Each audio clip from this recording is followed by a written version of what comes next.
1951년 피카소 한국전쟁, 팔순 38다라지 자소서. 피카소가 그린 6.25 한국전쟁은 빨갱이가 그린 그림이라는 이유로 피카소 작품은 물론 이름을 언급하는 것조차 못하던 시절이 있었습니다. 지금은 정치적 작품이라는 비난을 의식하지 않아도 될 정도로 우리 사회가 성숙했습니다. 2021년 5월 1일부터 8월 29일 동안 예술의 전당 한가람 미술관 1층에서 전시회가 있었습니다. 피카소는 공산주의자이면서도 그의 작품 한국전쟁 어디에도 미군이 개입한 전쟁으로 추정할 만한 단서를 남기지 않았습니다. 그림 왼쪽과 오른쪽이 극명하게 대조를 이룹니다. 알몸 여인들과 갑옷 입은 군인들, 고통과 공포로 얼굴이 일그러진 두 명의 여인, 체념한 듯 눈을 감은 다른 여인, 멍하니 정면을 바라보는 소녀, 그들 품으로 달려드는 두 명의 소년과 가슴에 안긴 아이, 밑에서 노는 아이는 모두 알몸이고 무방비 상태입니다. 오른쪽에는 철갑으로 무장한 군인들이 기계장치 같은 총을 여성과 아이들에게 겨누고 있습니다. 그들에게서 어떤 감정도 느낄 수 없습니다. 나는 피카소의 한국전쟁을 볼 때마다 전신이 옥죄는 공포가 가슴을 방망이질합니다. 전쟁은 사람에게 지울 수 없는 상처를 남기기 마련입니다. 나이가 팔순이지만 70년 전 6.25가 핥히고 간 상처는 아물지 않았습니다. 잠재의식 속에 남아있다가 갑자기 통증으로 나타나곤 합니다. 평양을 출발해서 서울에 도착하니까 제2국민 방위군 소집령이 기다리고 있었습니다. 자원입대로 인원을 충당할 수 없으니까 불신검문을 하고 있었습니다. 국도를 피해 골목길로 남쪽을 향해 가다가 수원역 인근에서 부친이 불신검문에 걸려들고 말았습니다. 방위군 소집 연령은 17세부터 40세까지였습니다. 부친은 31세였습니다. 부친이 방위군 소집에 불응하니까 인솔 장교가 빨갱이라면서 권총을 겨누면서 다가왔습니다. 피카소의 한국전쟁을 보는 순간 그 당시의 기억이 생생하게 되살아났던 겁니다. 지금 생각해보니까 나의 부친도 스페인 내전의 어느 아나키스트의 고백 주인공만큼이나 용감한 아나키스트였습니다. 아나키스트는 자유를 억압하는 존재들, 국가, 종교, 자본과 같은 집단 세력에 끊임없이 저항하면서 불복종하는 용기 그 자체입니다. 아나키즘의 사상적 기초는 이성에서 출발합니다. 이성을 통해서 진리를 인식할 수 있습니다. 아나키스트는 위기의 순간에도 감정에 치우치지 않고 냉철하게 판단할 수 있습니다. 한국전쟁은 위기와 혼란의 연속이었습니다. 제2국민방위군 소집 당시 불신검문에 걸렸을 때와 부녀자 겁탈을 목적으로 야밤에 침입한 미군 병사들 면전에서 부친이 담력과 기지를 발휘 모친을 구할 수 있었던 것 또한 위기의 순간이었습니다. 1월 4일 후퇴로 다시 남쪽으로 가는 동안 주요 도로를 군인들이 지키고 있었습니다. 뒷골목을 이용하면서 영등포와 안양을 거쳐 수원역에 도착했을 때 불신검문에 걸리고 말았습니다. 군용 트럭 한 대가 있었고 군인들이 강제로 사내들을 트럭에 태우려고 실랑이를 하는 중에 노인과 여자와 아이들이 트럭에 오르지 못하도록 앞을 가로막고 있었습니다. 군인이 부친의 등을 떠밀면서 트럭에 타라고 할 때 부친이 완강하게 뿌리치면서 타지 않으니까 인솔 장교가 다가와서 부친 가슴에 권총을 들이대면서 윽박질렀습니다. 그때 부친의 반응은 놀라울 정도로 강경했습니다. 내래 이북에 있으면서도 인민군에 가지 않았소. 인민군에도 안 갔는데 처자식을 길바닥에 두고 갈 것 같습니까? 죽이든지 살리든지 님자들 마음대로 하시라우요. 장교의 입에서도 거친 말이 나왔습니다. 이 새끼 진짜 빨갱이구나 하면서 권총으로 부친의 가슴을 쿡쿡 찔러댔습니다. 그 바람에 부친은 뒤로 밀리면서 무리와 떨어졌습니다. 부친은 모든 것을 체념한 사람처럼 두 눈을 감았고 그 모습을 보면서 겁에 질린 나는 바지에 오줌을 쌌습니다. 장교가 군인들을 향해서 트럭에 타지 않겠다는 놈들은 이쪽으로 보내. 모두 죽여버리겠어? 그러자 사내들이 트럭에 타기 시작했습니다.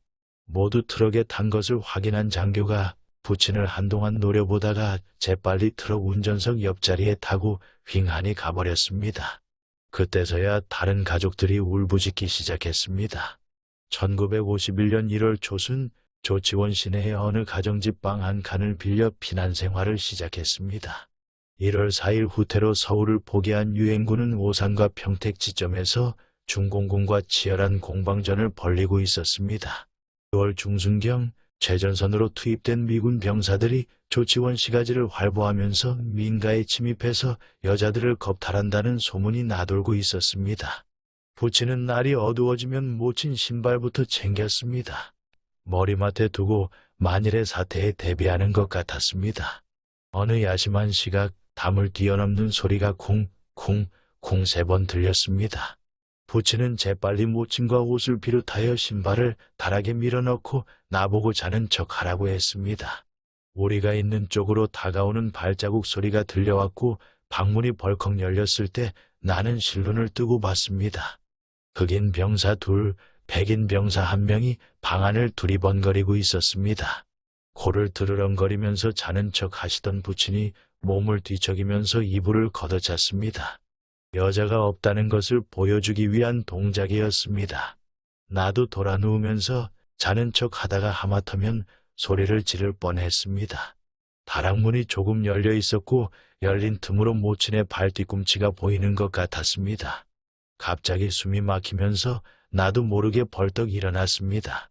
나중에 생각해 보니까 침입자들 시선이 다락으로 가지 못하게 하려는 무의식 행동이었습니다. 방에 여자가 없다고 생각한 침입자들이 방문을 거칠게 닫고 안채로 갔습니다. 안채 여주인은 낮에 시골 친정으로 갔고 주인 남자와 내 또래 여자아이가 안채에 있었습니다. 조금 있으니까 주인 남자의 노 소리가 들려왔습니다. 여자아이 비명소리도 함께 들려왔습니다. 주인 남자는 미군 병사들에게 제압을 당한 상태인 것 같았습니다. 탄식과 신음소리와 여자아이 비명소리가 계속해서 들려왔습니다. 나는 안채에서 무슨 일이 벌어지고 있는지 대충 알 수 있었습니다. 전쟁을 핑계로 저지른 미군 병사들 만행을 두고두고 잊을 수 없습니다. 날이 밝기 무섭게 우리는 그 집을 나왔습니다. 주인 남자는 대청마루에서 넋이 빠진 사람처럼 멍하니 우리를 바라보고 있었고 능욕을 당한 여자아이는 변소에서 어기적거리면서 안채로 들어가고 있었습니다. 우리는 조치원 인근의 어느 암자에서 며칠 있다가 서울 수복 후 남들보다 먼저 노량진에 왔습니다. 평양 대동강 부교를 건설한 미제 453건설 공병단과 평양 능라도 수도다리 복구공사를 한 부치는 업무상 인연이 쌓여 친밀한 관계였습니다.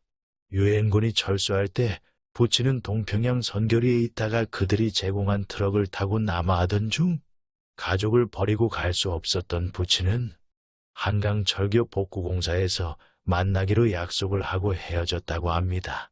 부치는 그들을 만나려고 조치원에서 급히 서울로 되돌아왔습니다. 마침내 미제 453건설 공병단과 만났습니다. 부치는 한강철교 복구공사에 참여할 수 있었습니다. 노량진에 집을 마련하고 나는 본동 초등학교 4학년에 전학했습니다. 1951년 6월 12일 임시 한강철교 복구공사가 끝났습니다.